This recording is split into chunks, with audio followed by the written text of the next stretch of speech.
Hello everyone. In our last video we discussed about the direction of force acting on a charge due to the other charges.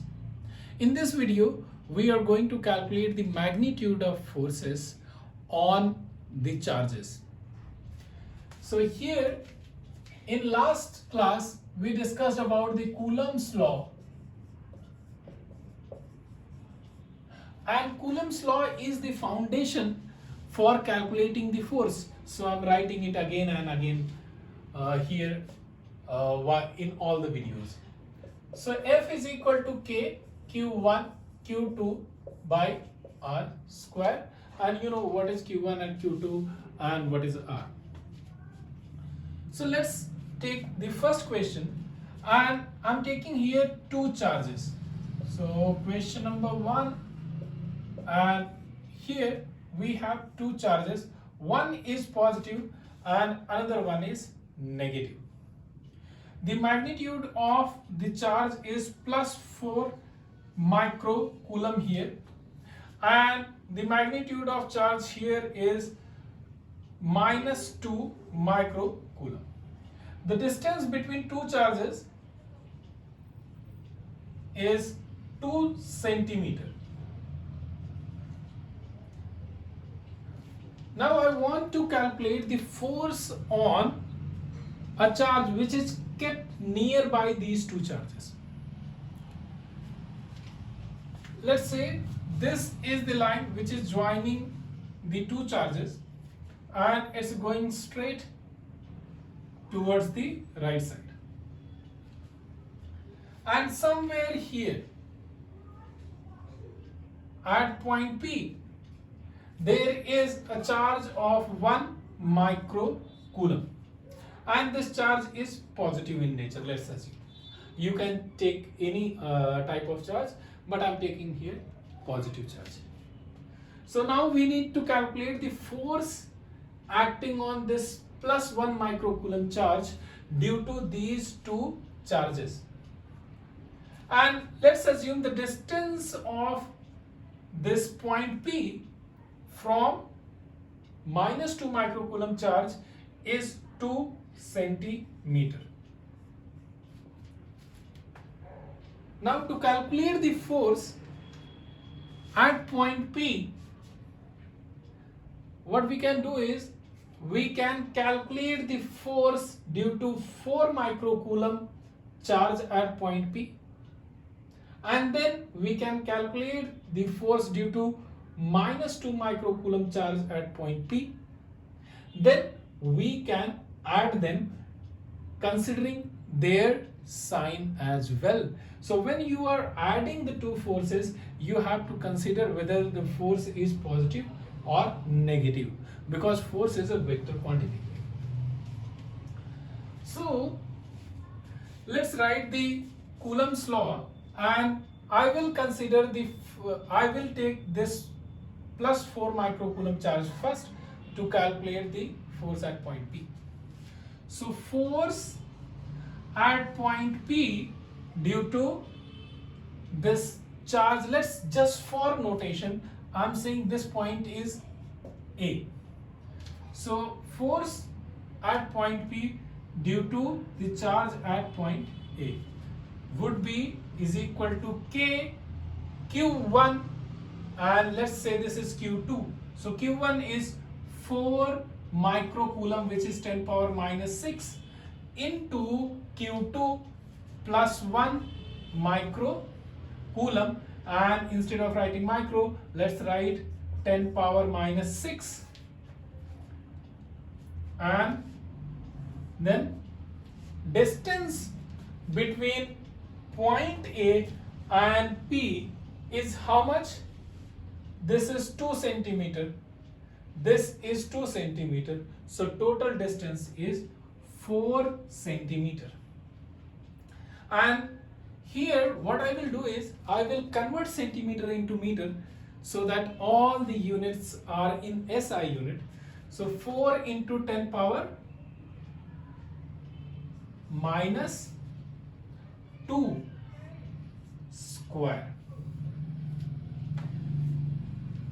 We know the value of K is 9 into 10 power 9 Newton meter square Coulomb power minus 2. So we can write here 9 into 10 power 9, and if we multiply 4 with 1, we will get 4 into 10 power minus 6, 10 power minus 6, 10 power minus 12 divided by 4 square. 4 square will give us 4 into 4 into 10 power minus 4. So 1 4 will get cancelled with the another one, and here this 10 power minus 4 will cancel 10 power minus 12, and what will be remain here, 10 power minus 8. So now what we are left with is 9 into 10 power 9 into 10 power minus 8 divided by 4. And if we divide 9 with 4, we are going to get 2.25. So 2.25, finally we are going to get 2.25 into 10 power, this is 10 power 9, 10 power minus 8, we will get 10 power 1, which is just 10. And we can write here the total force acting, not total force, my bad. So the force acting at point P due to this 4 microcoulomb charge is 22.5 Newton. So we have completed the first part. Now the second part of the question is to calculate the force at point P due to this minus 2 microcoulomb charge, and let's say this point is B, just for notation. So we can write here force at point P due to the charge at point B is equal to K. K we already know how much is this, 9 into 10 power 9 into the charge is 2 into 10 power minus 6 into 1 into 10 power minus 6. So right now I'm not writing the negative sign. Later on we will consider this sign when we are adding the vectors. But for now we are just calculating the magnitude of the forces. So here what we can do is, now we can write the distance between this point B and point P is 2 centimeter. So here we can get 2 into 10 power minus 2 whole square. So 2 and 2 will become 4 when we will square. So let me take one more step. FPB is equal to 9 into 10 power 9 into 2 into 10 power minus 6, and minus 6 into minus 6 we can write minus 12, but we'll do it in next step. So here 2 into 2 into 10 power minus 4. Now this 2 gets cancelled with this, and here what we have is, we have this 2 which can divide this 9. So 9 divided by 2, we are going to get 4.25 is 10. 4.5. So FPB will be is equal to 4.5 into this cancels the part of 10 power minus 6. So here it will be 10 power minus 2, 10 power minus 6, 10 power minus 2, 10 power minus 8, and 10 power minus 8, and 10 power 9 will give us 10 power 1, which is just FPB is equal to 45 Newton. Now we have two forces. One is FPA and the another one is FPB. So FPA is 22.5 Newton and FPB is 45 Newton. Now at point A, what would be the when we will take the point B, what would be the direction of FPB and FPA at point B?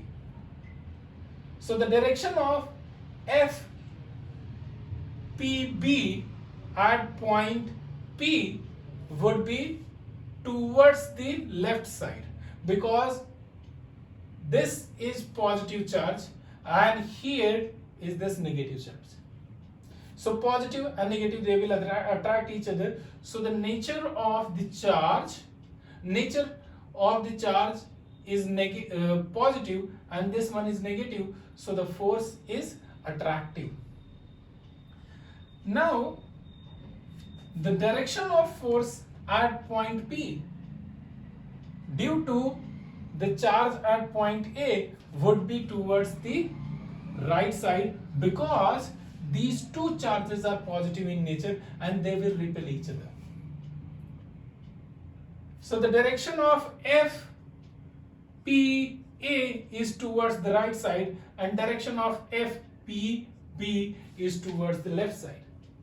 So the net force at point P, F, and I will write here only, F net at point P, F net at point P would be is equal to FPB, FPB is greater here, minus FPA.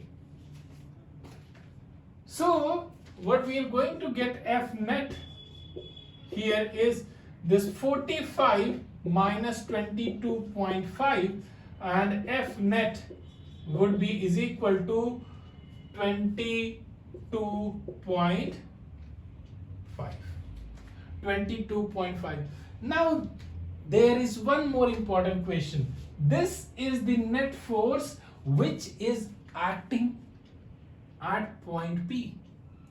But what is the direction of this F net at point P?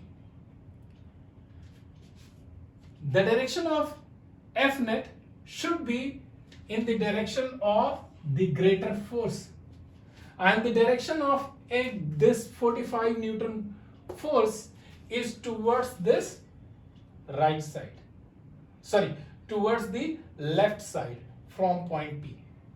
So F net will be towards the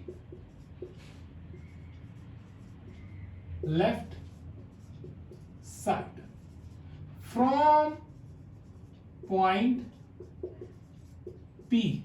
So we have to give the reference point, left side from point P.